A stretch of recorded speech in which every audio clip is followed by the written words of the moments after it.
날 더 깊이 있게 뉴스 속으로 시사인이 만드는 정치 라이브 김은지의 뉴스인 8월 16일 방송 시작합니다. 안녕하세요. 저는 시사인 김은지 기자고요. 오늘은 금요일, 그래서 특별한 편성으로 다시 돌아왔습니다. 이름하여 뉴스 브리퍼 특집인데요. 아마 얼굴 익숙하신 분들 많으실 겁니다. 바로 인사드리겠습니다. 세 분 안녕하세요. 네, 안녕하세요. 반갑습니다. 이렇게 텐션이 좋을 리는요. 찐 방송쟁이 저기 전까지 유튜브기 때문에 에너지를 아껴 놓으셨네요. 그러면 또 말씀이 없으시더니 대기실하고 아주 완전히 톤이 달라지셨네요. 헬마우스 임경민 작가님, 저희 시사인 스튜디오 안녕하십니까. 처음 오셨죠? 네, 반갑습니다. 스튜디오에는 처음 왔습니다. 네, 하지만 반갑습니다. 자주 들으신다는 소문이 있더라고요. 저는 사실 거의 매일 네. 영광이네요. 왜냐면 이제 시간대가 제가 이제 MBC 뉴스아이킥 하러 이동하는 시간대여서 이동할 때 유튜브 그 체크를 많이 하거든요. 예. 딱 그 시간에 지금 시사인이 브리핑하는 시간입니다. 그래서 덕분에? 항상 챙겨 듣습니다. 네. 훌륭하십니다. 네. 자, 그리고 과구신 오마이뉴스 기자는 저랑 매주 화요일에 또 뵙는 사이이기도 합니다. 네, 그렇죠. 예. MBC 시선집중 유튜브 연장 방송에서 매번 호흡을 맞추고 있는데 사실 다 김은지 선배가 이끌어 가시는 건데 갑자기요? 저는 이제 그냥 숟가락만 조금씩 얹으면서 한두 마디 천만 것 뿐이신 거죠. 진짜 그렇긴 하더라고요. 오늘 시작부터 훈훈합니다. 언제든지 자리를 뺏길 수 있다라는 불안감이 시달리면서. 게다가 과구신 기자가 어제 저한테 이 어느 정도 수위로 하면 되는 거냐고 물어보더라고요. 제가 오늘 굉장히 기대하고 있습니다. 얼마나 밟으실 건가. 그렇게 밟을 건 아닌데 어쨌든 제가 이런 식으로 온전히 이제 유튜브 방송만 하는 거는 거의 처음이다 보니까 예전에는 이제 공중파 신사. 이제 브리핑 할 때도 그렇고 이제 연장 방송 할 때도 그렇고 젠틀맨. 이게 그런 롤을 수행하는 게 굉장히 어려웠거든요, 사실은. 왜냐하면 제가 원래 캐릭터가 그런 게 아닌데. 그렇죠. 그래서 회사에서 항상 어디 나갈 때마다 제발 입에 요거 좀 채우고 절제 좀 하라고 하기 때문에 오늘은 살짝 풀어도 된다고 하셔가지고 네, 적당히 풀도록 하겠습니다. 예, 표현의 자유를 존중하는 시사인. 비속어 빼고 다 괜찮습니다. 자, 그리고 저희 화요일에 뉴스 리액터이기도 하고 이 뉴스 브리퍼계 제가 가장 큰 산이라고 오실 때 말씀드렸습니다. 거산 김준일 선생. 예, 안녕하세요. 예, 비속어를 써서 시사인을 곤란하게 만든 김준일입니다.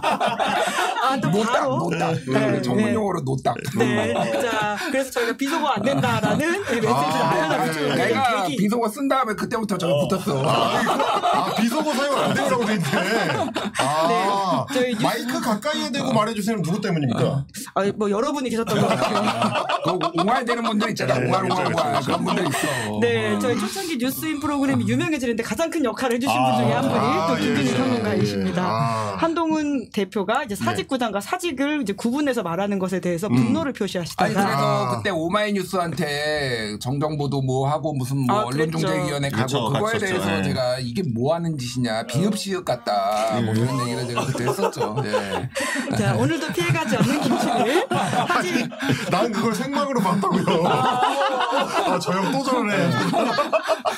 갑자기 딸이 납니다. 시사인에서는 그 어쨌든 이게 드러내잖아요. 그런 상황이었는데 사실 다른 분들이 다 캡처를 해가지고 쇼츠로 돌리고 있었기 때문에 잘못했다. 이건 그냥 시사인이 쇼츠로 만들어서 유통을 했었어야. 어차피 여러분 이제 공은 다 이제 시사인이 가져가는 거고 이제 과는 이제 우리 김준일 선배께서 다 가져가시면 되는 거니까. 예, 오늘 시작부터 어마어마한 수다 파워가 제가 느껴집니다. 게다가 두 분이 심지어 사제 관계다라는 이야기를 제가 입수했습니다. 아니 저는 그러니까 여기 뭐 당연히 김은지 기자도 굉장히 뭐 잘 알고 좋아하고 임경빈 작가 이제 헬마하고는 예전에 이제 그 KBS 더 라이브 할 때도 더 라이브 할 때 저희 같이 방송 많이 했죠. 제가 뭐 굉장히 존경하는 훌륭한 이제 언론인이고 뒤에 말을 왜 못하고 계시죠? 아니요.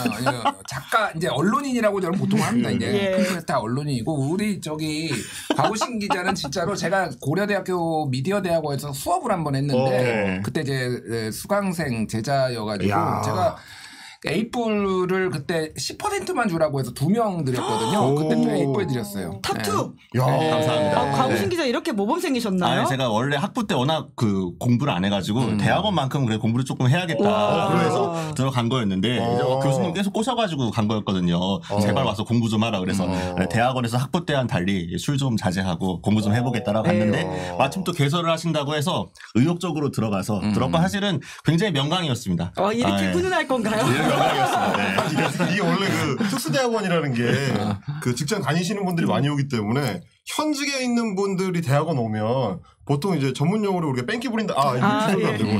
그거 많이 하거든요.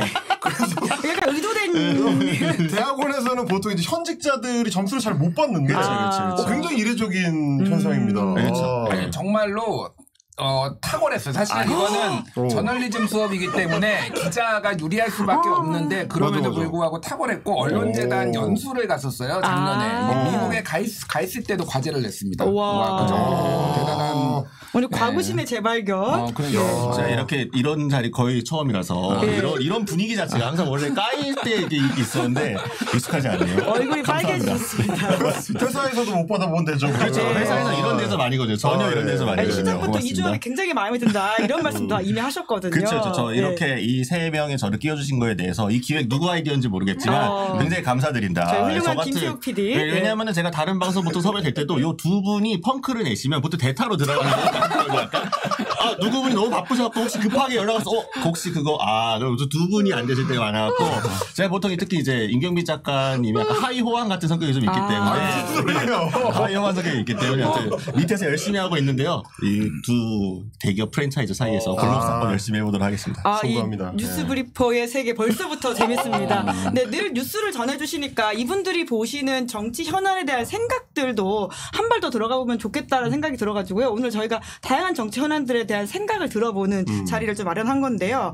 그런데 앞서서 저희 김준일 이제 평론가 같은 경우에는 얼굴 천재로 굉장히 유명하지 않습니까? 저희 유명하죠. 김준일 평론가 굉장히 익숙하십니다. 지금 보시는 것처럼 저희 댓글에도 굉장히 많이 달리거든요. 혹시 두 분은 뭐 각자의 별명 같은 게 있거나 혹시 이렇게 불리고 싶다라는 게 있으실까? 저는 이제 사실 시사인 유튜브를 즐겨 보니까요. 예. 그 얼굴 천재라는 얘기가 처음 나왔을 때는 장난인 줄 알았습니다. 근데 진짜 이게 중독이 무서운 게 계속 듣다 보니까 잘생겨 보여. 댓글 다신 거 아니에요? 그건 약간 부끄러워서 못하는데 얼굴 천재 저런 거를 먼저 했어야 되는데 역시 선배가 그냥 선배가 아니다. 얼천 김준일 선생. 그러니까 내가 이게 정치권의 경종을 울린 거지만 왜 돈 줘가지고 댓글팀 여론조성팀을 운영해 본인이 그냥 주장하면은 그렇죠. 가스라이팅이 된다니까다. 스피커의 사이즈는 방송 출연 횟수에서 나온다. 이걸 명확하게 입증하고 계신 거죠. 여론조선팀 만들 필요 없다. 이런 말씀이시네요. 저 가구신 기자 혹시 별명 같은 거 있으실까요? 그럴 정도 급이 아니기 때문에 급이 아니기 때문에 저는 아직 이제 듣보를 벗어나는 게 우선이다 약간 그렇기 때문에 뭐 별명 같은 거 있지는 않고 다만 이제 그 대기실 가면은 항상 우리 김종민 선생님께서 야라고 부르시죠. 야, 너 오늘 뭐 봤냐? 그래서 거기도 사제 시간 아니에요? 맞아요. 그렇죠. 그래서 그런 거야. 방송계의 큰 제자. 큰 스승분들 밑에 사사받고 있기 때문에 그래서 그분들의 누를 끼치지 않기 위해서 김종민 선생님께도 위탁하고 있습니다. 네. 저는 이제 그게 제일 웃긴데 예전에 유튜브 활동할 때 이제 예명으로 했던 게 이제 헬마우스였는데. 그러게요. 방송 들어와서도 이제 굳어졌잖아요. 헬마. 그래서 그냥 이제 그렇게 쓰고 있긴 한데 저는 상관없으니까 뭐 그러든지 말든지 별로 상관없긴 한데 제일 웃길 때가 뭐냐면 제 방송을 가끔 이제 모니터링을 해보는데 뉴스 아이킥에 보통 직함하고 이름하고 이렇게 자막을 만들잖아요. 그래서 이제 국회의원 뭐 누구, 그렇죠. 뭐 기자 누구 이렇게 들어가잖아요. 시사평론가 김준일 이렇게. 근데 저는 웃긴 게 뭐냐면 임경빈 밑에 헬마우스라고 나와요. 내가 직업이 헬마우스고 아니 뭐 이런 경우가 어디 있습니까? 1년 전부터 이게 더 안 바뀝니다. 제작진들 염두에 두시길 이제 부탁드리면서 별명이다. 애칭이라고 하나요? 뭐라고 할까요? 뭐 호칭? 그렇죠. 예명 뭐 예명, 이런 예명, 활동명. 직업은 아니다. 포기했습니다. 아이돌급이네요 거의. 아이돌. 미키 유천 같은 거였어요. 시사계 아이. 그러게 브리퍼 아이돌계 브리퍼계의 아이돌. 자 그러면 앞에 OX가 준비되어 있거든요. 저희가 이 풀기는 제대로 된 것 같으니까 한번 들어가 보도록 하시죠. 제가 10가지 정도 문장을 쭈쭈쭈쭉 말씀을 드리면요. 거기에 맞춰가지고 하나 둘 셋 하면 들어주시면 됩니다. 자, 그러면 준비되셨을까요? 자, 어렵다 근데. 너무 벌써 약을 뿌리시는 것 같습니다. 어려워. 시작할게요. 윤석열 임기 다 채운다. 하나, 둘, 셋. 말씀도 해주셔야 돼요. 네, 저는 O를 들었습니다. 네. X. 네. 자, XOX입니다. 자, 다음부터는 들 때 소리도 같이 내주세요. 이게 팟캐스트에도 들어가다 보니까. 네. 자, 그리고 김건희 V0, 윤석열 V1이다. 하나, 둘, 셋. 오, X. 한 명 갈렸고요. 자, 김건희 정무 감각 있다. 하나, 둘, 셋. X. 오, 계속 달리네요. 자, 윤석열 한동훈 관계 회복 불가다. 하나, 둘, 셋. 유일하게 처음으로 맞았습니다. 자, 한동훈 최상병 특검법 추진한다. 하나, 둘, 셋. X. 정봉주 민주당 최고위원 당선된다. 하나, 둘, 셋. 오. 예, 이것도 다 똑같고요. 김경수 차기 대선 출마한다. 하나, 둘, 셋. X. 오. 자, 마지막 뉴스 브리핑 내가 최고다. 하나, 둘, 셋. X. 이거 너무 이렇게 형식적으로 만들면 안 돼요. 본심을 드러내세요. 본심을. 자, 저희가 OX 퀴즈에 대한 전반적인 세 분의 의견을 한번 체크해 봤는데요. 내가 왜 이렇게 들었는지부터 한번 들어가 보면 될 것 같은데, 근데 첫 문장부터 김준일 평론가가 너무 어렵다고 했어요. 윤석열 임기 다 채운다. X를 드셨는데 왜 어렵다고 하신 거예요? 잘 모르겠어요.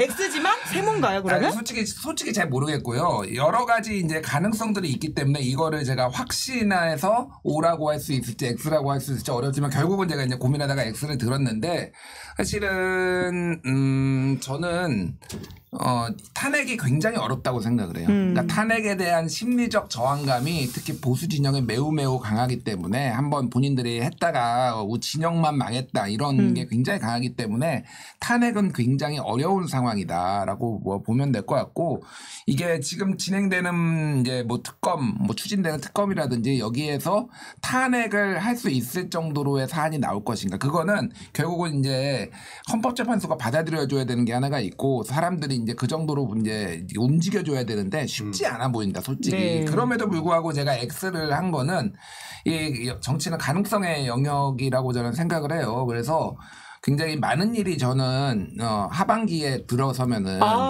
벌어질 수도 있겠다. 당장 올해 하반기요? 올해 하반기 말고요. 임기 하반기. 대통령의 임기 하반기. 대통령의 임기 하반기에 뭐 탈당 가능성은 저는 상당히 높다라고 보고, 윤 대통령 탈당한다. 탈당 가능성은 상당히 높다라고 보고, 그리고 결국은 뭐 임기를 단축을 하든 뭐가 됐든 약간의 큰 변곡점이 한번 올 가능성이 상당히 높다라고 개인적으로 보고 있어요. 같은 X인데 맥락은 어떠십니까? 사실 저도 이제 같은 맥락인데요. 탄핵 자체는 굉장히 좀 어려운 미션이라서 탄핵 방식으로 임기를 도중에 끝내는 방식으로 가긴 좀 어려울 것 같고, 대신에 지금 말씀하신 것처럼 뭐 이준석 의원도 그 얘기를 했지만 임기 단축을 전제로 한 개헌 가능성은 여야가 임기 후반으로 갈수록 이제 공히 좀 공감할 수 있는 포인트가 생길 것 같아요. 왜냐하면 이미 이 정권이 사실상 국정 동력이 없는 상태이기 때문에 지지율은 20%대에 갇혀 있은 지가 오래고 반등할 수 있는 가능성도 높아 보이지 않고, 그리고 정권 본인들도 문제의식이 그렇게 강해 보이지 않고. 변화할 문제의식. 그렇죠. 이걸 위해서 우리가 뭘 좀 해야 되겠다라는 생각을 하는 것 같지도 않고. 또 하나는 결국 이제 집권 세력이라는 게 뭔가를 하고 싶은 게 명확해야 그걸 위해서 뭐 포기할 건 포기하고 양보할 건 양보하고 합의할 건 합의하면서 국정 동력을 새로 좀 창출해낼 수가 있는데 그런 게 별로 없다 보니까, 그리고 이제 보수층에서도 기대하는 게 없다 보니까, 그래서 임기 후반으로 가서 점점 더 힘들어질 거다. 그러면 약간 국정이 안 돌아가는 국면이 너무 길어질 경우에는 정권 재창출을 고민해야 되는 보수 정치권에서는 다른 가능성을 조금씩 더 염두에 두게 될 필요성이 높아질 거고요. 그렇게 되면은 뭔가 좀 수를 내지 않을까? 뭐 그런 정도의 생각을 하는 거죠. 탈당 가능성도 동의하세요? 탈당 저는 100% 100%? 그건 이제 본인이 원하지 않아도 결국 그렇게 될 거라고. 탈당 당한다. 네네네. 예, 저희 방송 왔다 갔던 이준석 이제 의원이 딱 그 이야기하고 갔었는데 유일하게 소수 의견이십니다. 제 탑2. 예, 강우신 기자. 네, 근데 사실 이제 그 탄핵이 어려운 이유에 대해서는 앞에 두 분이 너무 잘 설명해 주셨기 때문에 뭐 그런 부분들 좀 넘어가고, 기본적으로 탄핵 소추를 어쨌든 넘겨야 되고, 그러니까 이건 또 하나의 산인 거죠. 이때는 어쨌든 그러면 여당에서 이탈표들이 좀 나와가지고 달라붙어야 되는데, 아무리 뭐 한동훈 대표가 이제 용산과 각을 세운다고 하더라도 탄핵을 한번 겪어봤잖아요. 이게 한번 후폭풍이 어떻게 부는지 더 이상 이게 한번 넘어가고 나면 그 다음부터 전혀 컨트롤이 안 되는 상황이잖아요. 한동훈 대표 스타일도 그렇고 보수 진영 자체가 그 탄핵 트라우마를 다시 건드릴 정도로 넘어가는 일이 쉽지 않을 것이다가 하나가 있고 설사 일부 이탈표가 나서 소추안이 넘어간다고 하더라도 헌법재판소에서 이게 인용될 가능성이 아직까지는 적다. 그러니까 헌법재판소에서 확실하게 인용될 만한 이제 국정농단 같은 사안이 이후로 특검이나 이런 것들이 이제 시발점이 되어가지고 나중에 나올 수도 있지만 현 단계에서 판단하기에는 탄핵소추가 헌재에서 인용될 가능성이 좀 적다는 게 있고 가장 큰 거는 이 모든 것을 이끌어야 되는 민주당의 실력을 의심하고 있기 때문에 민주당이 과연 윤 대통령 임기 끌어내릴 수 있을 정도의 실력이 있냐? 저는 없다고 봅니다. 사실 좀 거대하고 무능화된 집단이 된 지 오래되기 때문에 야권의 실력이 부족하기 때문에 더더욱 어려울 것이다. 이렇게 일단 보고 있습니다. 네. 요거는 조금만 더 말씀을 드리자면은 이해관계가 서로 맞아 떨어질 수 있어요. 그러니까 탄핵은 이해관계가 안 맞아요. 예를 들면 탄핵을 하면은 굉장히 지금 급박한 상황에서 대선을 치러야 되는데 한동훈도 원하지 않고 보수 진영에서도 원하지 않을 거예요. 본인이 준비 안 돼 있다? 준비가 안 돼 있고 여러모로. 자, 그런데 예전에 이제 조선일보 이제 보수 진영의 시각을 좀 말씀드리면은 예전에 조선일보의 그 주필이었나 그 양상훈 주필이었나 아마 정확하게 기억이 안 나는데. 지금 같으면은 민주당에서 누가 나오든 다 지는데 이재명이 나오면 그나마 할만하다라는 얘기를 양상훈 칼럼이었던 거죠. 양상훈이 그거를 썼어요. 그러니까 그쪽에 보수 쪽의 시각은 그거예요. 그러니까 사실은 뭐 뒤에 좀 더 설명을 하겠지만 이제 소위 말하는 사법 리스크에 이제 이재명 대표가 어떻게 이제 이 결과가 나올지 모르는데.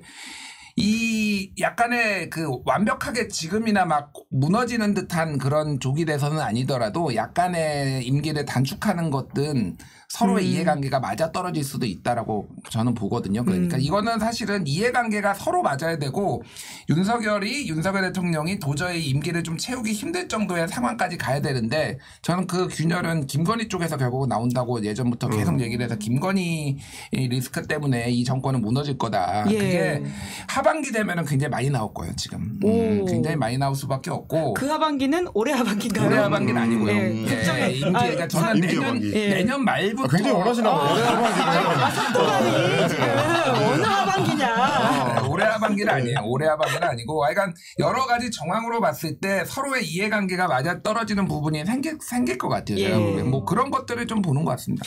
근데 그 패턴인 것 같아요. 이제 우리가 87년에 민주화한 이후로 기존 정권들 보면 5년 단임제 대통령 시스템이니까 그럼 보통은 정권 전반에 하고 싶었던 거 혹은 이제 시대가 요구하는 시대 정신을 성취를 해요, 보통. 그러고 나서 남은 임기 동안에는 계속 힘이 빠지면서 앞에 해놨던 것 때문에 그냥 근근히 먹고 살다가 정권이 끝나거든요. 뭐 이를테면 뭐 김영삼 정부 같으면 문민화.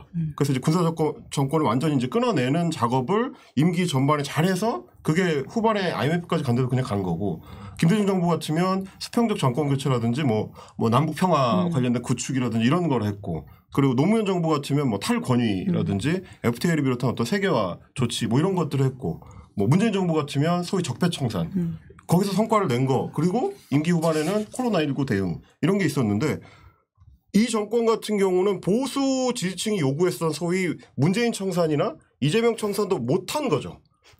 그 지지층이 원래 원했던 것도 전반기에 못했는데 후반기에 무슨 힘이 있겠어요.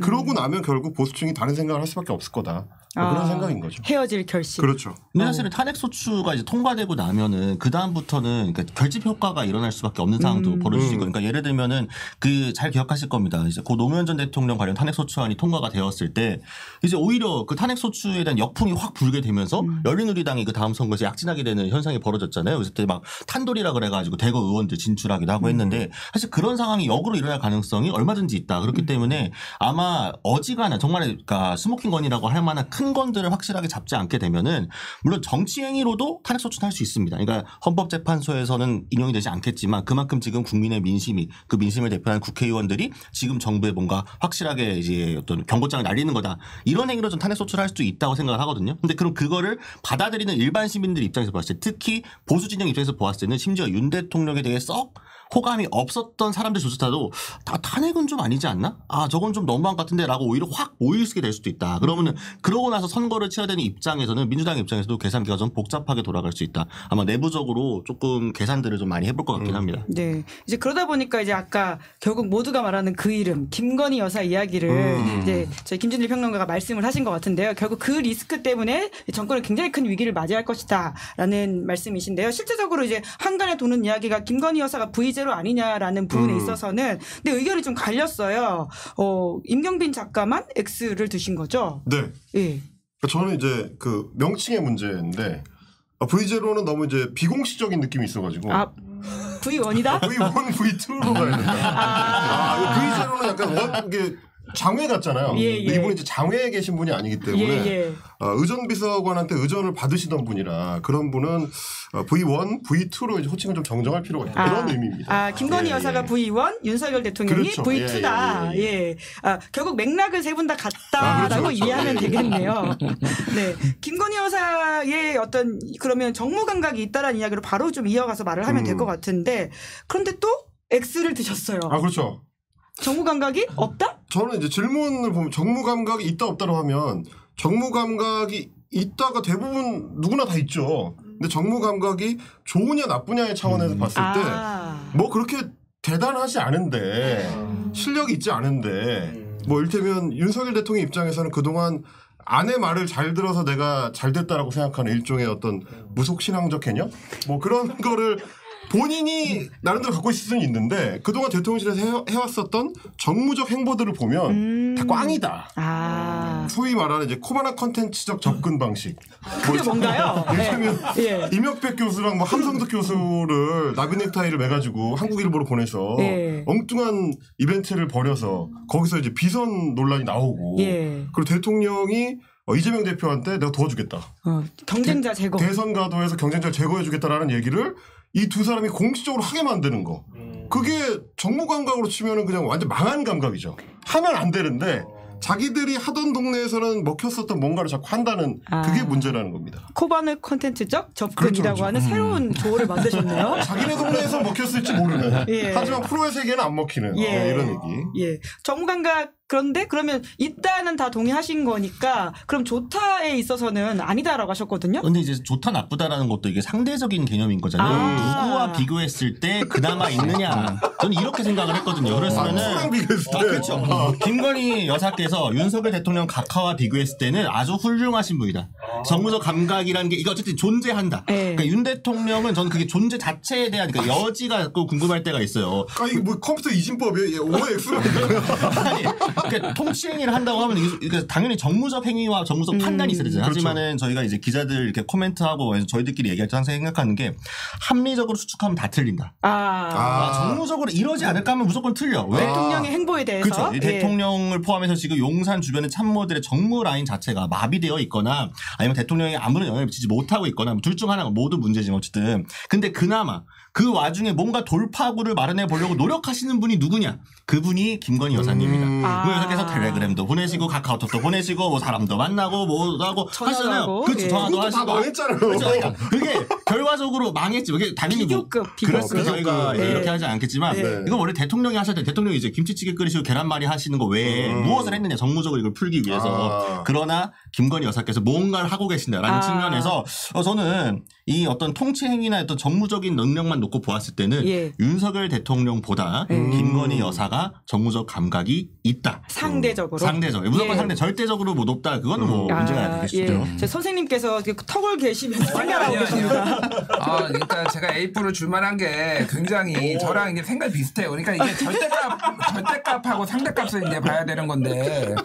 그러니까 사실은 정치를 안 한 사람이잖아요. 김건희 여사는. 그렇죠. 김건희 여사는 정치를 안 했기 때문에 다른 소위 말해서 뭐 박지원 뭐 의원, 박지원 원장 뭐 이런 분들하고 비교를 할 수는 없는 거예요. 근데 이제 저는 두 가지를 보는데 사실은 정무적 감각이 없어 보이는 많은 실수들이 있었던 건 사실인데 이거는 이 문법에 익숙하지 않은 거 있고 소위 말하는 이제 자기 과시욕이 너무 강한 거예요 사실. 네. 그래서 이명수한테 전화해가지고 내가 1억 줄 테니까 뭐 하면서 온갖 얘기를 다 떠든다든지 막 뭐 이제 최재형 목사한테 뭐 텔레그램 뭐 보내가지고 다 이런 게 이제 사실은 경험 부족에서 나온 거라고 보고. 그러니까 정무적 감각에 우리가 생각하는 그 합리적인 정무적 감각하고는 좀 다른 차원의 정무적 감각인 것 같아요. 그러니까 사실 윤석열 대통령의 그 인맥과 김건희 여사의 인맥을 비교를 해보면은 저는 김건희 여사의 인맥이 훨씬 더 두텁고 뛰어나다라고 봅니다. 그래요? 네, 굉장히 이것도 상대적인 거죠. 상대적인 거죠. 상대적인 거죠. 그러니까 진짜로 그래요. 진짜로 우리가 두텁고 뛰어나다. 아는 사람의 상당수가 그 김건희 여사 사실 윤석열 대통령의 인맥이라고 알려진 사람의 상당수가 김건희 여사가 사실상 맺어주고 한 거고. 아크로비스타 파벌이 있잖아요, 또. 이게. 아크로비스타 파벌이라는 게 있나요? 그러니까 충암파가 있고 무슨 뭐 있잖아요. 여러 파벌이 있는데 아크로파가 있어요. 그러니까 그리스 철학자들 같네요. 그 아크로파가 뭐냐면은 거기에 뭐 이제 그 식당이 하나가 있어요. 아크로비스타 빌딩 안에 그 빌딩 안에 이제 이름까지 말할 수는 없는데 거기에서 맨날 가면은 김건희 여사와 누군가가 밥을 먹고 있고 예전에 지금 말고 예전에 그게 굉장히 유명해요 사실은. 그 뭐 청 뭐 그런 거 있어요. 그런 식당이 있어. 옛날 표현하면 청요리집. 그러니까 사실은 이거에 전체적으로 뭐 그리고 본인이 비공식적으로 맨날 내가 다 윤석열 대통령 만들었다, 대통령 만들었다 이런 얘기 많이 외부에 하고 다녔다는 거잖아요. 그 얘기를 이제 들은 사람도 있고 뭐 예전에 진중권 교수 이게 언론에 보도가 됐는지 안 됐는지는 내가 확실치 않은데 어쨌든 진중권 교수랑 초반에 김건희 여사랑 엄청 얘기를 많이 했어요. 초반이라 하면 대통령 임기 초반이요? 아니면 후보 시절부터. 후보 시절. 후보 시절부터 이제 임기 초반까지는 특히 뭐 김건희 여사가 이건 진중권 교수가 또 본인도 약간의 그 살짝 과시욕이 있어서 김건희 여사가 나한테 살짝이요? 텔레그램 왔다 이런 얘기를 이제 뭐 주변에 저 같은 사람들도 하고 그랬는데 예전에 김건희 여사랑 진중권 교수랑 하면은 김건희 여사가 스피커폰으로 켜놓고 여보 좀 이 얘기 진중권 교수님 얘기 좀 들어줘 이런 얘기도 했다라는 거예요. 그러니까 사실 이게 굉장히 뭐라고 해야 되나 하여간 뭐 그런 거예요. 하여간 그런 게 있어요. 그래서 정무 감각이 더 있다에 이제 오를 드신 거네요. 고집을 윤석열 대통령의 고집을 꺾을 수 있는 사람은 저는 김건희 여사밖에 없다고. 이제 그렇기 때문에 한동훈과 윤석열 관계는 회복 불가다라고 전부 다 오를 드셨다라고 이해하면 될까요? 이 그렇죠. 회복 관계 불가의 핵심은 김건희 여사다라고 보고 계십니까? 이게 밖으로 드러낸 분기점은 비대위원장에 취임을 하면서 불거졌었던 이제 디올백 문제나 김건희 특검법을 어떻게 할 거냐. 마리 앙뚜아네트 발언. 마리 앙뚜아네트 발언이잖아요. 결국 이제 사과를 시킬 거냐 말 거냐. 말하자면 김건희 문제를 정리를 하고 갈 거냐 말 거냐. 돌파를 하고 갈 거냐 말 거냐에 대해서 충돌이 일어나면서 아직 임기를 시작하지도 않은 상태에서도 너 물러나가 나왔었던 거고 임기 시작한 지 얼마 안 됐을 때도 비서실장을 직접 보내가지고 비대위원장 그만둬라라는 얘기가 나왔었던 거기 때문에 그건 이미 갈등이 수면 위로 올라와서 언론에 보도된 상황이잖아요. 그러면 그 정도가 됐으면 사실은 그냥 뭐 치유하고 갈 수 있는 수준은 좀 넘어선 것 같고 그리고 이제 추가로 지난 총선 때 드러났던 게 텔레그램 메시지를 중심으로 한 그 갈등들. 그게 결국 우리 와이프가 직접 이런 것까지 했는데 네가 이렇게 할 수 있어? 라고 하면서 이제 주변에 대통령이 보여주기도 하고 했다는 이 메시지를 얘가 이렇게 씹더라. 라는 얘기를 주변 친윤들한테 보여줬다는 거 아닙니까? 그 정도가 됐다는 거는 사실상 같은 세력으로 품고 갈 수 있는 수준은 넘어섰다고 봐야 될 것 같고요. 이게 그냥 뭐 친소관계나 이런 차원을 넘어서 정치적 결사체의 중심에 김건희라는 이 초상화 밝기를 할 수 있느냐 없느냐에 단계 아닌가. 그걸 보여주는 어떤 신호들이 너무 많으니까요. 그 수준에서는 이미 한동훈 대표는 그걸 할 수 없는 사람으로 이제 결정이 난 것 같아요. 그러면 뭐 같이 갈 수 없는 거죠. 오, 초상화 밝기라는 단어까지 나왔습니다. 김건희 밟아 그럼 넌 안 돼. 저도 안 되긴 하겠네요. 원래 안 돼. 비유를 좀 극단적으로 했네. 예. 근데 사실 김건희 여사와 직접적인 이런 문제를 조금 배제하고 보더라도 그냥 이제 한동훈 대표의 지금까지 이제 정치 루트랄까요? 이제 태클을 타온 걸 보게 되면은 이미 이제 그러니까 다른 태클을 그러니까 이미 그쪽에 스킬트를 찍은 거예요. 그러니까 이쪽으로 가겠다고 본인이 마음을 먹은 거죠. 이거는 리셋을 하고 돌아가지 않는 이상 어떻게 할 수가 없는 상황인 거다. 근데 이거 게임이 아니기 때문에 리셋이 안 되는 거죠. 그 여러 분기점이 있었습니다. 사실은. 그러니까 비대위원장 할 때도 그렇고 선거 치르는 과정에서도 방금 잘 얘기해 주셨고 심지어 이번 전당대회 나올 때도 그러니까 출마를 할까 말까 한다면 어떤 기조로 나올까 궁금했는데 결국 용산과 거리 두는 쪽으로 나왔고 하고 나서도 사실은 정전식 전 정책위의장 바꾸는 부분도 그렇고 이번에 김경수 전 지사 복권 문제도 그렇고 만약에 한동훈 대표가 정말로 김경수 전 지사의 복권을 내가 막고 싶었다고 좀 만류하고 싶었다고 한다면 이렇게 언플할 필요가 전혀 없어요. 거의 뭐 삼겹살 쌈도 싸먹고 뭐 당정대 일치 뭐 다 얘기하지 않았습니까? 삼겹살 식었다면서요. 식은 삼겹살이었지만 아무튼 그거를 먹어서 했다고 하면은 그래서 자유로 용산한테 직보를 하든 다이렉트로 얘기를 하든 해가지고 얼마든지 할 수 있는 건데 본인이 직접 얘기는 하지 않고 언론을 통해서 뭐 친한계가 뭐 측근이 뭐 이렇게 한동훈 대표가 우려를 표했다고 하더라는 식으로 언론 표를 다 해놓고 마지막에 딱 이 결과가 나오고 나서 기자들 딱 했을 때 아, 제 입장은 다 아시죠? 이게 이미 언론 통해서 보도된 거를 본인이 확인해 주는 상황인 거잖아요. 이건 사실은 당대표, 근데 여당의 대표가 할 만한 이 정치 행위는 아닌 거죠. 어쨌든 이런 식의 언플하는 것 자체가 기자들 앞에서 내가 어떤 입장이었어. 나는 거리를 뒀어. 근데 용산이 맘대로 한 거야를 보여주고 싶었던 거예요. 내가 용산하고 아주 이제 뭐 세상병이나 이런 거 좀 뒤로 미뤄두더라도 이런 부분에서 자기가 굳이 만들지 않아도 되는 갈등을 일부러 만드는 것들 자체가 아, 한동훈 대표는 용산하고 그렇게 가까이 가고 그러니까 쉽지가 않은 거죠. 애초부터. 그렇게 가야만 본인이 정치적으로 살아남을 수 있다고 생각을 하는 가능성도 크고요. 물론 윤 대통령 입장에서는 아, 뭐 이런 거 그냥 뭐 술 먹고 풀면 되지 했지 모르겠지만 또 한동훈 대표 술을 안 먹기 때문에 그 술자리 또 만들 수가 없다는 것 자체도 또 이 갈등 봉합되기 쉽지 않다. 이런 거죠. 네. 그러니까 윤석열 대통령 입장에서 왜 관계 회복이 안 되느냐. 한동훈 대표 입장에서 왜 관계 회복이 안 되느냐. 이렇게 각각 짚어주셨네요. 네. 그러니까 두 사람의 이 스타일과 두 사람이 서로를 생각하는 게 완전히 좀 달라요. 한동훈 대표는 예전에 이제 사석에서나 이럴 때 자신은 윤석열계가 아니라는 얘기를 했다라는 거예요. 제가 전에 들은 바로는 뭐냐면은 그러니까 다들 이제 윤석열 사단 뭐 이렇게 한동훈은 이렇게 생각을 하잖아요. 본인은 그 뭐 대표 되기 전부터 그런 얘기를 했다라는 거예요. 그러니까 나는 윤석열 사단 아니다.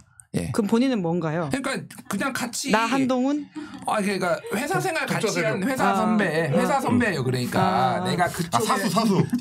그러니까 어쨌든 그렇게 같이 근무를 한 적이 좀 많이 있지만은 내가 그쪽의 계열로 분류될 아니고 본인의 생각은 본인이 더 뛰어난 검사라고 생각을 한다라는 거예요. 그러니까 검사적 능력으로 봤을 때는 본인이 그러니까 이런 일을 한 거고. 윤석열 대통령의 입장에서 봤을 때는 그냥 까마득하게 어린 약간 그런 관계고 특히 이제 김건희 여사 같은 경우는 예전에 이제 내가 그 이명수랑 통화할 때 뭐 동훈이한테 내가 얘기할게 뭐 이렇게 얘기하잖아요. 그러니까 나이도 이제 김건희 여사가 하나 많고 7이 이제 한동훈은 73 그렇고 약간 집사 같은 느낌? 서로가 바라보는 우리 집 그러니까 이게 서로가 바라보는 관계가 시선이, 완전히 달라요. 한동훈은 또 하나는 뭐냐면은 엘리트주의자예요. 그러니까 본인이 검찰이라는 것에 대해서 매우 이제 자부심이 강한 사람이고 엘리트주의자이기 때문에 이거는 뭐 제가 이제 추정하는 겁니다. 들은 건 아니고. 그러니까 김건희가 뭔데? 약간 이런 느낌이에요. 그러니까 본인이 문자 이제 뭐 앞으로 당대표 되더라도 뭐 공식적으로 그러니까 이게 연락 안 하겠다 이렇게 얘기를 했잖아요. 그러니까 사실은 그 권위를 인정 안 하는 거죠. 그러니까 약간 그 특유의 엘리트주의자들이 이제 그런 게 있거든요. 그러니까 김건희가 뭔데 도대체 선출대 권력도 아니고 뭔데 내가 그 사람하고 해야 돼. 약간 이런 정도의 이제 관계라는 거죠. 그러니까 참을 수 없는 거지 이쪽에서는. 그래서 뭐 윤석열 대통령하고도 관계가 안 좋고 한동훈 이제 김건희 여사랑도 딱히 이제 안 좋은 이런 상황이고 그걸 화해할 생각도 없고 뭐 이런 거고 아까 뭐 곽우신 기자가 얘기를 했지만은 사사건건마다 이제 차별화를 계속 하려고 할 거란 말이에요. 이번에 김경수 사면을 놓고 한동훈 대표가 상당히 불쾌했다. 그렇게 제가 이제 관계자로부터 전해 들었는데 뭐냐면은 나를 견제한다라고 생각을 한다라는 거예요. 윤석열이 자기 견제 카드다. 견제 카드로 김경수를 풀어줬다. 그러니까 이렇게 아까 얘기했지만은 보수 진영에서 생각하는 거는 이재명하고 매치업이 이제 쉽다라는 거예요. 지금 한동훈은 이재명과 붙으면 이긴다. 사법 리스크도 있고 여러 가지 약점이 많은 사람이기 때문에 근데 김경수라는 변수를 던져줘가지고 이게 야 나를 견제하려는 거 아니야? 약간 이런 느낌으로 받아들였다라는 거고 뭐 당연히 우리 각하께서는 경로 불쾌하시고 서로 지금 화가 난 건가요? 뭐 이런 거예요. 그러니까 이게 대화로 풀 수가 없는 상황이에요. 그러니까 뭐 그렇다고 서로 연락을 하는 것도 아니고 그때 잠깐 만나가지고 서로 따로 밥 먹으러 갔잖아요. 점심시간에. 아니 만나면은 90분 동안 만나고 보통은 있는 약속도 취소하고 가야 이렇게 밥을 먹는 게 정상이잖아요. 그러니까 서로 한국 사람 불렀으면 밥을 먹여보내야 돼요. 말이 안 되는 거야. 그러니까 이 관계는 뒤로 그러니까 전략적으로 다만 이제 둘 다 서로 너무 많은 걸 알고 있기 때문에 서로 이제 쳐내기 어려운 뭐 그게 이제 김기현이나 이준석하고 다른 거죠. 그러니까 한동훈이 그런 관계라고 보시면 될 것 같아요. 그 언어가 되게 중요하잖아요. 정치적인 맥락에서 보면. 근데 윤석열이라는 정치인 내지는 이제 자연인이라고 봤을 때도 그분한테 되게 중요한 거는 인간적인 거거든요. 인간적 관계. 너랑 나랑 형 동생 뭐 우리가 사실 피의자와 검사로 만났지만 알고 봤더니 얘는 괜찮은 애. 그러면 이제 친구가 돼서 골프도 치고 뭐 술도 심지어 같이 사면도 해주고 자기 스텝으로 쓰잖아요. 예. 사면에서 이제 불러서 뭐 태우나 뭐 이런 애들 이렇게 하기도 하고 그래서 인간적인 관계를 굉장히 중요하게 생각하는 사람인데 최근에 제가 인상적이었던 게 문화일보에서 대통령실 관계자의 발언을 인용하는 형식으로 이제 보도를 했는데 내용이 뭐라고 되어 있냐면 한동훈 대표에 대해서 인간적으로 틀려먹었다. 틀려먹었다. 인간적으로 틀려먹었다는 표현이 나와요. 안 맞다가 아니라 그렇죠. 틀렸다. 얘는 틀린 인간이다. 인간적으로 얘는 틀렸어. 이거잖아요. 지금. 이거는 제가 봤을 때 윤석열이라는 사람이 봤을 때는 가장 극단적인 표현. 너 이제 끝. 이럴 때 이제 얘는 인간적으로 애가 그냥 틀렸어. 이런 표현이 나오는 거 아닌가 싶은 거죠. 그래서 이 관계는 회복이 안 되겠다. 이런 느낌을 받았습니다. 사실은 용산에서 이 관계를 조금 뭐 풀려고 시도를 안 해본 게 아니었거든요. 이제부터 그러니까 사실은 전당대회가 이제 가까워오는 과정에서 한동훈 대표를 막을 수 없다는 게 지금 기정사실화 되어 있기 때문에 이제 이 정도는 다행히 이번에 판단이 됐던 것 같습니다. 부산 엑스포와 좀 달리 판단이 된 것 같아서 용산에서 이번 한동훈 대표가 될 가능성이 높으니 그러니까 이제 그날 이제 윤 대통령이 어쨌든 전당대회도 입장해가지고 사실 오냐 마냐도 말이 많았는데 어쨌든 와서 뭔가 좀 분위기를 만들고 그다음 바로 있어서 이벤트들이 몇 개 있었잖아요. 좀 풀어보려고 했던 거예요. 사실은 용산에서도. 한동훈 대표 이대로 그러니까 완전히 말끔하게 해결할 수는 없지만 그래도 최소한 가시적으로 푸는 듯한 모양새를 만들어놔야 앞으로 임기 하반기를 갈 수 있으니까. 근데 그러고 나서 바로 이제 한동훈 측에서 반기가 툭툭툭 올라온 거잖아요. 뭔가 앞에 나랑 같이 밥도 먹고 뭐 해서 해놓고 나서 막상 뒤에 가서는 바로 또 유해도 가자마자 뭔가 불편할 만을 하고 바로 정점시전 의장하고 정진석 막 공개해가지고 막 불세게 그렇죠. 그러니까 애초에 정점시전 의장 관련해가지고도 대통령이 뭐라고 한 거야? 이게 이런 소리야 이런 거야? 해석이 다르니까 정진석이 딱 가름을 타잖아요. 이건 이거야. 해줬음에도 불구하고 하지만 우리 한동훈 대표 흔들림 없이 그대로 갈아버렸죠. 이런 것들을 봤을 때 용산이 계속 우리가 이렇게 노력을 해도 한동훈 대표가 안 받아들여? 이거 너무 괘씸한 거 아니야? 이런 정서가 친윤계를 중심으로 점점 이게 확고해지고 있다. 이런 감정적인 스택들이 나중에 한꺼번에 터지게 되면은 이제 어떻게 될지 모르는 거죠. 틀려 먹었다라고 하는 것들의 다양한 사례를 말씀해 주신 것 같은데 결국은 근데 그 모멘텀의 핵심이 최상병 특검법이다라는 말들이 많잖아요. 근데 여기 있어서도 1대2 그러니까 지금 사제 관계는 생각이 같고 다르십니다. 이 구도예요? 제가 아까부터 저도 막 느꼈어요. 이 1대2가 곽구식 기자가 약간 늦게 듣는 거구나. 에이플 받으려면 이게 이유가 있어요. 제가 그래서 3점이 못 넘어요. 3점이.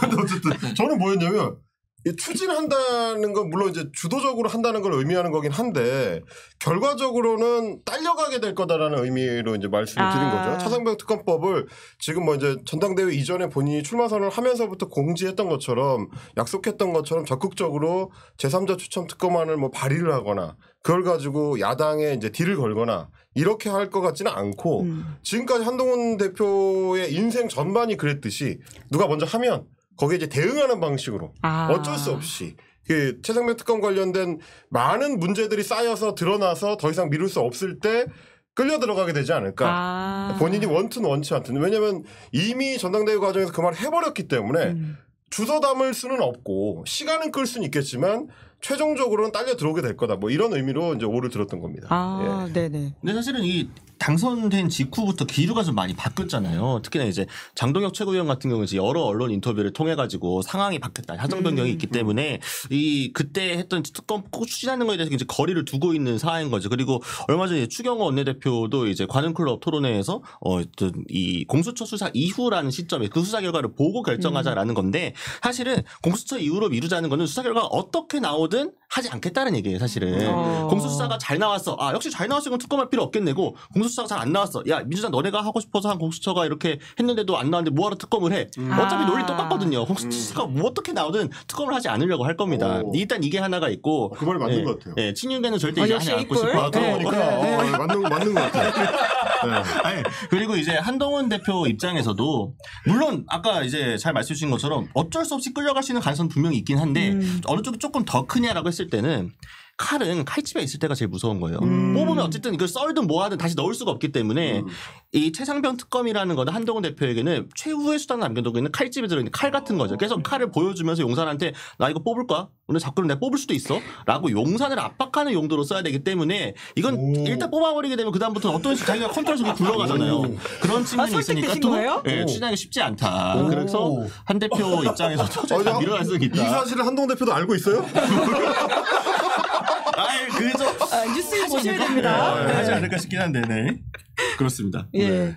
저도 이제 추진 안 한다라고 했는데 저는 결과적으로는 통과가 될 거예요. 근데 이거는 통과된다. 그러니까 헬마랑 생각이 비슷한데 본인이 주도해서 하는 게 아니라 어쩔 수 없이 약간 끌려가는 식으로 아니면 방기하는 식으로 이렇게 이제 되는 가능성이 높고, 그러니까 이게 한동훈의 지금 스탠스는 뭐냐면은 차별화인데 윤석열 대통령하고 윤석열과 차별화를 함에 있어서 보수 진영의 지지를 많이 받는 것에 대해서 목소리를 내고, 그리고 아닌 거는 조금 뒤로 미루거나 침묵하고 이런 거거든요. 대표적인 게 이제 김경수 사면 이거는 뭐 난리 났잖아요. 그러니까 그거는 저번에 이제 박근혜 이명박 사면한다고 이낙연 당대표가 얘기했을 때 난리 난 거랑 거의 비슷한 맥락이라고 보면 돼요. 누가 좋아하겠습니까 보수 진영에서.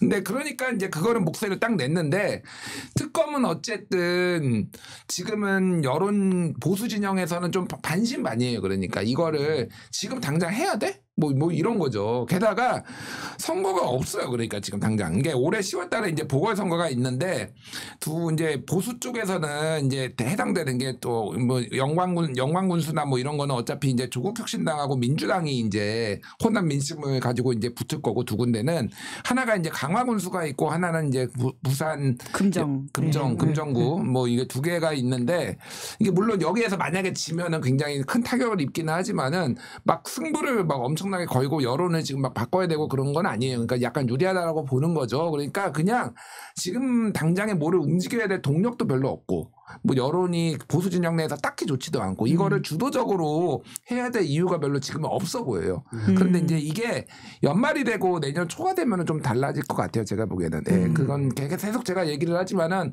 올해 11월 10일이 결국은 이제 2년 반 임기가, 그러니까 한 윤 대통령이 꺾이는 거고, 내년 4월에 보궐선거가 어디까지 나올지는 모르겠는데 지금은 아직도 한동훈의 입지가 상당히 불안하기 때문에 보궐선거에서 지면은 당대표 하차하라라는 강력한 공격들이 들어올 거예요. 뭐 홍준표도 예전에 보궐선거 지고 내려오고 뭐 유구한 역사가 있잖아요. 보궐선거 김기현도 가장 가까운 데 김기현부터 해가지고, 그러면은 이제 어쩔 수 없이 이거를 본인이 주도하지 않는 척 하면서도 어쩔 수 없이 넘기는 방식으로 이런 식으로 좀 흘러갈 가능성이 높아 보여요. 그렇죠. 이제 우리 존경하는 김준일 평론가 거산. 네네. 그 존경하는 이제 국회에서 쓰는 용어로. 요새는 말 바뀌어서 존경하고 싶은이라고 하더라고요. 그렇게 말하는 순간 이제 커트집니다. 저는 실제로 존경하기 때문에 이제 김준일 평론가님이 항상 강조하시는 포인트 중에 하나가 저는 굉장히 좀 동의하는 게, 최상병 특검법이 지금은 중요한 현안이지만 결국 가장 약한 고리는 여당 내에서도 이제 김건희 특검법이 될 가능성이 높다. 그거는 제가 굉장히 깊이 공감하는 게, 사실 이제 터져 나올 수 있는 강도는 어떨지 모르겠지만 횟수가 계속 늘어날 거거든요. 최근에 이제 한겨레에서도 관저 리모델링 공사 관련된 재건축 공사 관련해 가지고도 추가 의혹 제기가 나왔고, 그리고 김건희 여사 같은 경우는 특히 뭐 제가 듣기로도 임기 초반 관저로 들어가기 전까지 아크로비스타 시절에 정말 대단했다는 얘기가 상당히 많아요. 뭐가 대단해요? 여러 루트로 여러 방식으로 여러 청탁성의 어떤 이야기들과 만남들, 뭐 물품들이 오간 여러 이야기가 있다. 근데 그 대표적인 폭로가 이제 최재형 목사인 거고 그 외에도 그 뭐 루트가 여러 가지라는 거는 예를 들면 이제 가족분들 중에 오빠도 있고 뭐 이제 이런 분들 계시잖아요. 그런 분들의 이름이 굉장히 많이 회자가 됐었기 때문에 그게 저 같은 사람한테까지 이야기가 들어왔을 정도면 웬만큼 접근 가능한 사람들이 있을 것 같아서 아마 그 얘기들이 앞으로도 국정감사를 전후한 시기에 추가로 나올 가능성이 있고 그러면 지금 뭐 도이치모터스나 뭐 디올백 정도가 아니라 그 외에도 다른 것들이 계속 부과가 될 경우에는 막기 어려워지는 상황이 될 수도 있다. 그래서 굉장히 좀 약한 고리가 될 거다라는 말씀이었습니다. 아크로파가 아니라 아크로비스타 안에서도 많은 게 일어났다. 그렇죠. 아크로비스타 지하 1층. 주목해야 될 사안들을 짚어주셨는데 아까 그럼 이거 먼저 좀 여쭤보겠습니다. 김경수 지사 이야기를 하셨는데 이제 김경수 전 지사의 차기 대선 출마에 있어서는 드디어 이제 이 사제관계 의견이 좀 갈렸습니다. 너무 그렇게 너무 동시에 들어서 그래. 출마한다는 김진일 평론가만 드셨네요. 저는 김경수 그러니까 일단은 그 대통령 정도 뭐 대통령 후보나 대통령이 되기 위해서 굉장히 중요한 거 탑 1이나 탑 2로 보는 게 권력 의지예요. 근데 김경수 지사는 약간 문재인과예요. 제가 보기에는. 문재인과. 그러니까 문재인 대통령이 예전에 이제 운명 얘기를 했잖아요. 본인은 정치를 하고 싶지 않았는데 약간 끌려 나왔다. 그거를 이제 가장 큰 약점으로 이제 보시는 분들이 많이 있어요. 김경수가 정말로 이 더러운 뭐 이런 판에서 뭔가 이거 다 헤쳐나가고 뭔가 권력 의지를 보일 수가 있는. 게다가 지금은 이제 친명 중심으로 당이 완전히 다 재편돼 있는데 승산 없는 싸움을 하려고 할 것이냐. 뭐 여러 가지 이제 얘기들이 나오는데 그럼에도 불구하고 제가 5를 든 이유는 여러 변화들이 있을 것 같아요. 제가 보기엔 민주당에도. 저는 이건 이재명 대표 지지자들은 별로 안 좋아할 수도 있는데 사법 리스크를 상당히 심각하게 봅니다. 개인적으로. 그게 뭐냐면은 선거법 같은 경우에는 김문기는 저는 무조건 무죄 나온다고 보고. 무죄요? 무죄. 그거는 말이 안 된다고 보고. 그리고 이제 백현동 같은 경우에는 벌금형이 나올 거라고 봐요. 벌금형이 나올 가능성이 높다. 뭐 제가 이제 뭐 이렇게 무슨 그런 건 아니니까 이거 알 수는 없지만은 여러 법조인들의 얘기를 들어봐도 특히 친명 쪽에 좀 가까운 민주당에 가까운 분들도 이거는 약간 리스크가 있다. 백현동 같은 경우에는 약간 국토교통부에서 압박받았다는 그 선거법 위반 사안. 그거는 이제 그게 이제 100만 원이 넘을지 안 넘을지가.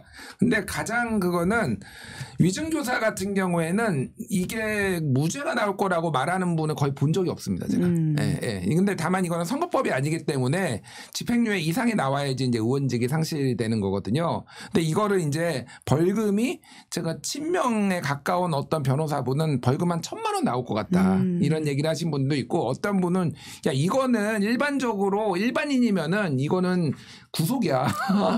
이렇게 얘기하는 분들도 있어요. 그래서 그러니까 제가 김경수의 이 출마를 예견한 거는 뭐냐면은 민주당 내에 상당히 많은 변화가 생길 가능성을 이제 염두에 두고 얘기를 한 거예요. 그러니까. 하지만 뭐 이제 그건 좀 지켜봐야 될 문제죠. 올해 이제 10월 달에 1심이 나오니까 그 두 가지는.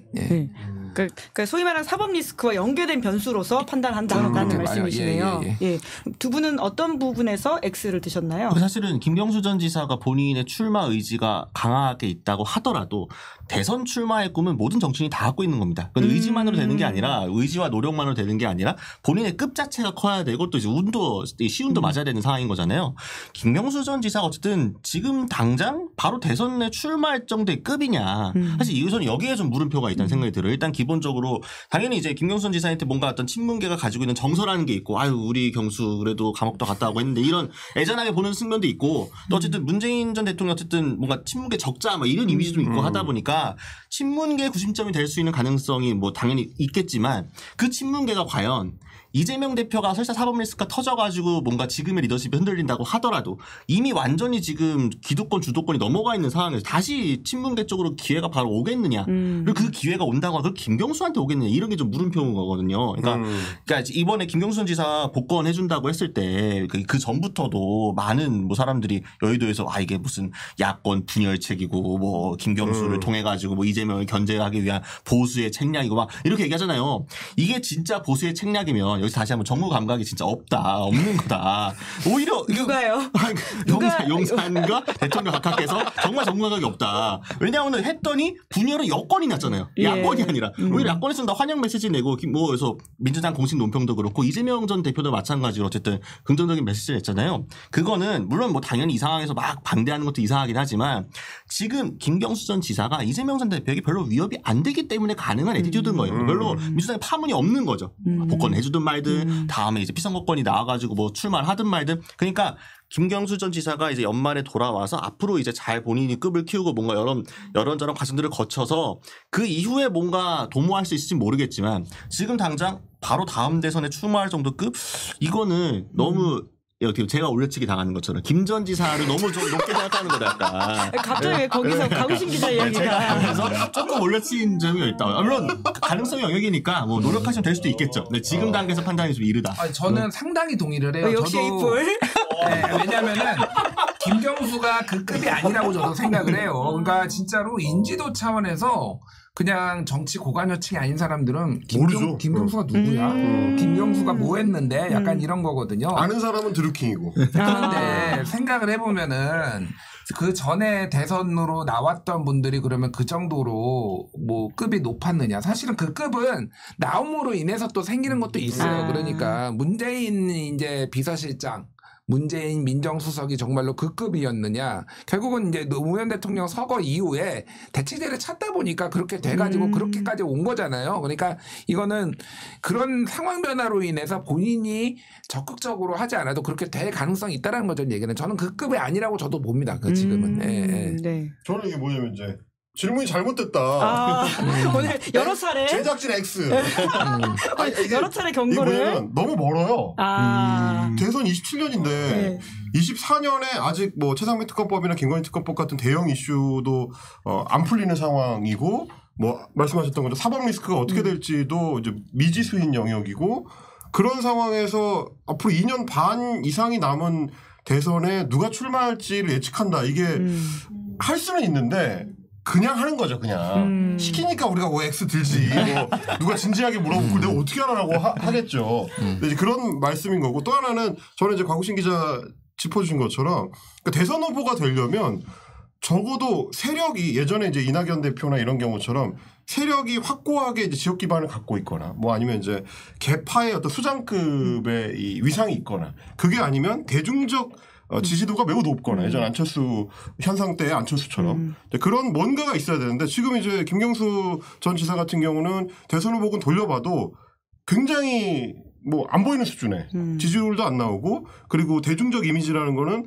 드루킹 특검으로 감옥 갔다 온 사람 뭐 이런 정도 수준이고 정치적 커리어로 봐도 다른 후보군들에 비하면 뭐 국회의원 선수도 낮고 경남지사도 중간에 하다가 끝까지 못했고 뭐 이런저런 것들을 따져봤을 때 아직 대선 후보로 본격 거론하기에는 좀 부족함이 많다. 그런 차원에서 보면 한 2, 3년을 더 두고 봐야 되는 거지 지금 이 시점에서 이 사람이 대선으로 직행할 수 있다 없다는 좀 따져봐야 되는 문제인 것 같아요. 정치 일정상으로도 김경수가 중간에 파고들 만한 정치 일정이 없거든요. 보궐선거 같은 것도 마땅치가 않을 거고 아마 뭐 그런 부분을 봤을 때는 시간을 좀 두고 봐야 된다 뭐 이런 입장입니다. 네, 민주당 전당대회가 이번 주 이제 일요일에 결과가 나오거든요. 이제 가장 뜨거운 관심을 받는 게 이제 정봉주 후보인데 최고위원 당선된다는 세 분 다 동의를 하셨네요. 네. 그러면 몇 등인지 여쭤보겠습니다. 몇 등 예측하시나요? 저는 다른 방송에서 준비된 했는데 3등으로 예측했어요. 3등. 네, 그럼 2등은? 김병주. 김병주. 그러니까 지금 현재 이제 순위가 1등 김민석, 2등 정봉주, 3등이 김병주, 4등이 한준호, 5등이 이제 이현주, 전현희가 0.02% 포인트 차로 거의 이제 붙어 있다고 보면 되는데, 그러니까 이게 지금 사실은 많이 진행이 됐지만은 60%가 남았어요. 한 40%밖에 투표를 안 했는데 여기에 이제 여론조사도 이제 또 해야 되고 ARS 대의원 조사도 해야 되고 막 그렇단 말이에요. 그러면 일단 정봉주의 이제 가능성과 약점을 보자면은 여론조사 같은 경우에는 굉장히 인지도하고 좀 비례하는 경향이 매우 높아요. 그러면은 정봉주가 노이즈를 일으켰든 어쩌게 됐든 약간의 이제 민주당 찐 지지자들뿐만이 아니라 민주당의 온건 지지자 성향 등 사람들도 이제 투표를 할 테고 상당히 정봉주만큼 인지도가 있는 사람이 흔치 않으니 여러모로 그렇게 크게 불리하지 않다. 여기 막판에 이런 것들이 이제 터졌다고 하더라도 그게 또 언론 보도로 계속 나오니 이제 그 영향이 있는 거고 또 하나는 이게 1인 2표제이기 때문에 전략적으로 정봉주를 밀어내기가 어려워요. 예를 들면 이런 거예요.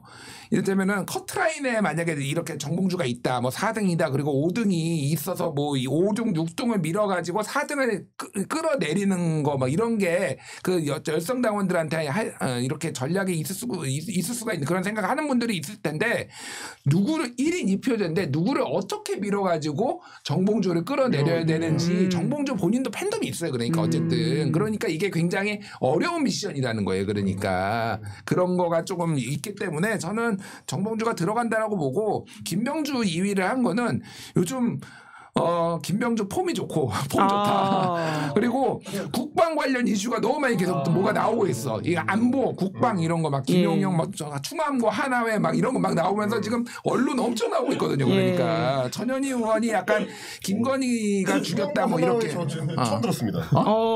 충암고파 그런 얘기는 들었는데 충암고 하나회라는 명칭은 지금 붙이신 거 아니에요? 조국 제가 대표부터 다른 방송에서도 여러 번 얘기해서 충암고 하나회라고. 이거는 거의 그 수준이라 지금 심각하다. 왜냐면 뭐 이제 방첩사 예전에 전두환이 있었던 보안사가 기무사로 되다가 방첩사로 거기 사령관도 지금 충안구고 김용현도 충안구고 37이라고 777 부대가 이제 북한 감청부대거든요.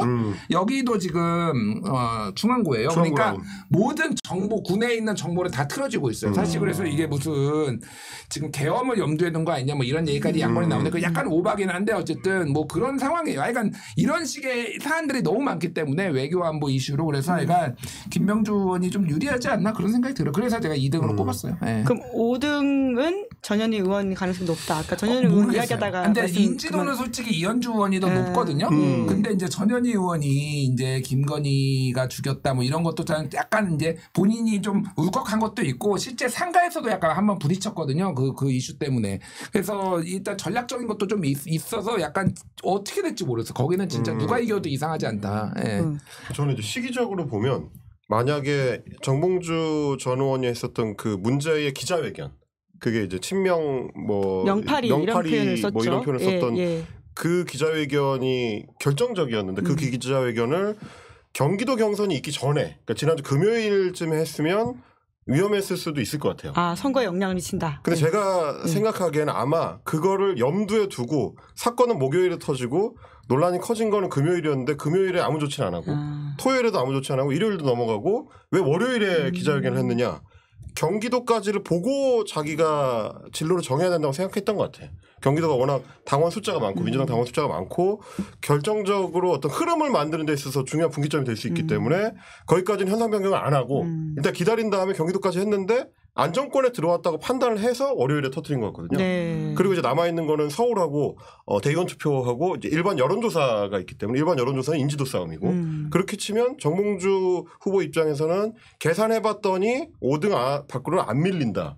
이 계산 하에 월요일에 그 기자회견을 했을 것 같단 말이죠. 그리고 이제 시기적으로도 조금 늦었다. 이게 만약에 한 1, 2주만 더 있었으면 최근 민주당 그 경선의 양상을 보면 한 1, 2주면은 판도가 뒤집힐 수도 있는 판이거든요. 굉장히 유튜브의 반응 속도 빠르고 이슈의 반응 속도가 당원들이 빠르다는 게 입증이 됐기 때문에 근데 조금 늦었기 때문에 간신히 들어오는 정도는 가능하지 않을까. 뭐 그렇게 좀 전망합니다. 간신히 들어간다. 사실은 이제 그 명심이 봉도사한테 없다는 건 거의 확실한 상황이거든요. 이건 거의 확실한데 근데 이제 방금 이제 김준일 평론가 말씀해 주신 것처럼 이 미션을 수행하기 위한 게 너무 어려워요. 그러니까 전략 투표라고 하는 게 오단을 내릴 수가 없잖아. 말하자면. 그러니까 1번, 2번 찍으세요를 못해. 그러니까 이른바 이제 전략에서 줄투표들 있잖아요. 누구 지지자한테 누구 찍어라고 해서 몰표로 몰고 가야 되는데 그렇게 전략을 짜기 너무 어려운 상황이기 때문에 때문에 그러니까 어떻게 보면 정봉주 후보 입장에서는 승부수를 띄운 거죠. 1등을 하거나 잘 되면 안 되면 그래도 5등 안에 들어간다. 이 확신이 있기 때문에 한번 던져본 거였는데 이게 어쨌든 투표율은 무조건 올라갈 겁니다. 기본적으로 정봉주를 지키자는 쪽도 올라갈 거고 정봉주를 끌어내리자는 쪽도 올릴 거기 때문에 지금 약간 흥행 때문에 좀 안 좋은 얘기가 많이 나왔지만 투표율은 올라갈 텐데 결과적으로 이 양쪽의 세결점 부딪히기 한다고 하면은 결국 여전히 이니셔티브를 가지고 있는 거는 누가 더 뭔가 이재명 대표 잘 지킬 것이냐인 거기 때문에 이 싸움이 때문에 지금 요 당 전당대 그 프레임 자체가 그렇기 때문에 정봉주 후보가 뒤로 밀리게 되는 가능성이 좀 더 높은 거고 몰린다고 하면 이제 뭐 3, 4위 정도의 사이에서 왔다 갔다 하겠죠. 다만 이제 이게 제가 궁금한 거는 그래서 이분이 최고위원에 들어가면은 다음에 그렇다고 막 되게 막 그 명파리 분들을 막 무슨 이렇게 뭐 살생부라도 만들어가지고 너 찍어가지고 내가 너는 가만두지 않을 거라고 할 건지 뭐 아니면은 최고위 공개 발언 회의 때마다 확 각을 세워가지고 할 건지 그럴 스타일인가? 그러니까 이게 보면은 무슨 이분이 예전에 이제 김두관 후보도 처음에 이제 이 전당대회 과정에서 마이크 툭 나왔을 때 좀 여러 논란들이 있었잖아요. 그러니까 이재명 대표하고 각을 세울 수 있죠. 혹은 이재명 대표의 측근들이나 친명자가 각을 세울 수도 있는데 이게 뭔가 힘을 받으려면 이 사람에게도 서사가 있어야 돼. 그동안에 뭔가 이런저런 상황들이 있었기 때문에 이 사람은 뭔가 이런 말을 할 만한 자격이 있고 그래서 지금 얘기하는 게 단순히 정치적인 레토릭이 아니라 뭔가 어쨌든 이 사람 메시지가 있는 거야. 예를 들면은 뭐 박용진 같은 사람이 비명이라고 했다고 했을 때는 그게 뭐 득표율에서 차이는 당연히 날 수밖에 없지만 그래도 박용진은 이런 서사를 갖고 있으니까 비명 입장에서 이런 얘기를 하는 건 되는 건데 김두관 후보는 너 계속 친명이었는데 이제 와서 갑자기 무슨 대단히 이게 문제인 것처럼 얘기하면은 그러니까 비명인 사람들도 굳이 김두관 후보에게 안 간다는 거죠. 반대로 정봉주 후보 같은 경우에도 사실은 그 지난 공천 때 가장 이 소위 말한 친명 비명 논란에 수혜를 입은 사람이었지 않습니까? 물론 중간에 결국 내려올 수밖에 없는 상황이었지만 그랬던 사람이 이제 와서 갑자기 지금 주변에 나는 아닌데 다른 사람들이 명팔이야 라고 한다. 그래서 소위 찐명을 구분하는 식의 이제 리트머스로 가갖고 시험 치른다고 했을 때 그럼 다른 사람들이 정말 정봉주 말이 맞구나 라고 생각을 하겠냐는 거죠. 당원들이 보았을 때. 그러니까 이거는 이 발언을 두고 친명 성향이든 비명 성향이든 당원들 입장에서 맞득지 않을 수밖에 없다. 딱 정봉주 후보의 팬덤은 결집하겠지만 대세를 뒤집어 갖고 올라가기는 쉽지 않다. 네, 이렇게 봅니다. 네. 일요일에 결과가 나오니까요. 세 분의 예측력이 얼마나 맞는지를 확인하고 다시 모시도록 하겠습니다. 자, 그럼 시간 관계상 이제 마지막 질문. 이 뉴스 브리핑 내가 최고다에 모두 X를 들으셨는데 이걸 좀 솔직하지 못하신 게 아닌가라는 의심을 해보는데요. 내가 왜 이렇게 들었는지를 이야기하시면서 좀 마무리 발언을 실수를 해보면 어떨까 싶습니다. 할게요. 네. 저는 뉴스 이제 브리핑을 하는 사람을 뭐 줄여서 뉴스 브리퍼라고 하면은 저는 뉴스 브리퍼가 아니라요. 뉴스 드리퍼. 나는 드리퍼다. 나는 뉴스 드리퍼로 최고다.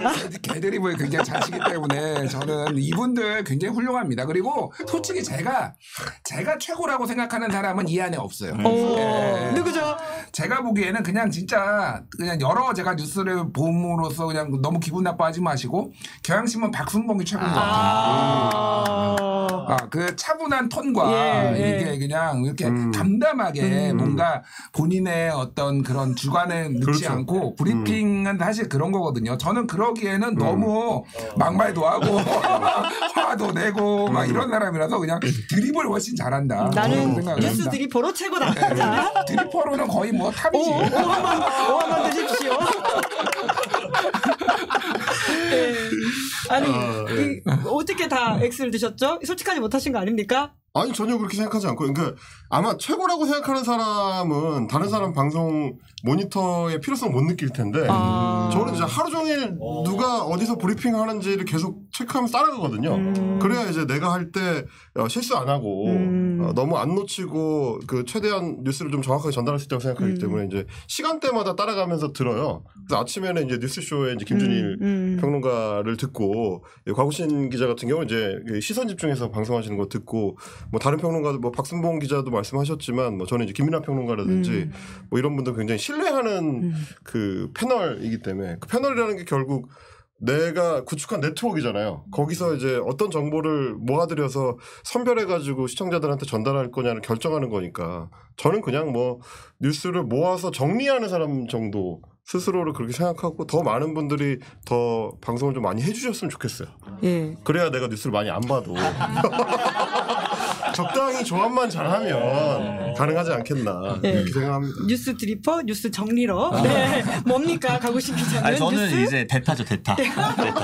대타 반고 반쯤 고성 많고 약간 대타로 많이 나가고 이런 거기 때문에 이 두 분의 얘기다 여기서부터 두 분 간에 약간 이제 클래스 차이가 있다. 그런데 그런 클래스 차이가 있음에도 불구하고 같이 엮어서 소개해 주셔서 너무 감사드리고. 근데 방금 잘 말씀 두 분 다 비슷하시겠지만 이게 브리핑이라는 게 그러니까 내가 막 해석하는 게 아니잖아요. 그러니까 어떻게 보면 잘 정리를 해가지고 이런 사안이 있었고 이걸 행간을 이제 뭔가 나의 너무 시점과 프레임으로 해석하지 않도록 좀 주의하면서 경계를 하면서 해야 되는데 제가 또 사실 그 거리두기가 항상 좀 어려운 상황이거든요. 그래서 보면은 이 뉴스를 전하면서 약간 저도 원래 평소 기사 쓸 때도 제 기사 쓰는 동력이 빡침이거든요. 내가 너희들의 댕소리를 다 내가 박제를 디지털에 박제해줄 수 있어. 영원히 고통받아라 이런 기사를 쓰기 때문에 이 부분에 있어서 정말 여당 전당대회가 끝났는데 일보를 원희룡은 망했다라고 쓸 수 있는 사람 한국 기자 중에 가오신밖에 없습니다. 제가 기사를 보고 미쳤구나. 가구신 기자의 동료. 네, 아무튼 그런 식이기 때문에. 근데 방금 박순봉 기자님 같은 경우 여기 출연을 안 하셔서 나중에 한번 오시면 좋겠는데 제가 이제 소통관에서 이렇게 저희 출입 기자들 같은 부스에 모여 있으니까 오면 가면 항상 멀리서 보면 저는 얼굴과 이름을 알잖아요. 그분은 저를 잘 모르시겠지만 그래서 인사는 항상 못하고 멀리서만 약간 이제 팬심 보듯이 박순봉 기자님 또 지나가셨네 이러면서 막 뭐 오늘도 방송 잘했는데 이렇게 봤거든요. 속으로 왔는데 그러다가 나중에 한번 기회를 내고 한 번 인사를 제대로 했거든요. 그래서 그다음부터 약간 인사할 이 면이 생겨가지고 박 기자님 진짜 잘하시죠. 이제 그런 분들이 진짜 브리퍼로서 어떤 뭐랄까요 정도도 잘 지키고 듣는 분들도 편안하게 하는 분들인데 저도 이제 뭐 딕션이든 뭐 이제 전달하는 거든 조금 더 톤을 좀 잘 갖추려고 많이 좀 노력하고 있습니다. 좀 더 성장해야 되는 성장해야 여기 세 명 중에서 정도를 지키는 사람 아무도 없어요. 그런 매력으로 저희가 모셨다라는 말씀을 드리면서 마무리를 좀 해야 될 것 같습니다. 근데 이야기 진짜 못했다 아쉽다라는 거 혹시 있으실까요? 아니면 또 모시도록 하겠습니다. 시간이 벌써 이만큼 되어버려가지고요. 너무너무 재밌게 오늘 말씀 들었고요. 진짜 또 뵙도록 하겠습니다. 세 분 감사합니다. 예, 고맙습니다. 네, 김은재 뉴스인 8월 16일 준비한 방송 여기까지고요. 저는 다음 주 월요일에 박지원 의원과 함께 오후 5시에 돌아오겠습니다. 오늘 방송 재밌게 보셨다면 구독, 좋아요, 알림 설정 부탁드리겠습니다. 고맙습니다. 시사인이 만드는 정치 라이브 김은재 뉴스인 매주 월요일부터 목요일까지 오후 5시에 생방송됩니다. 구독, 좋아요, 알림 설정으로 함께해 주시면 큰 응원과 격려가 됩니다.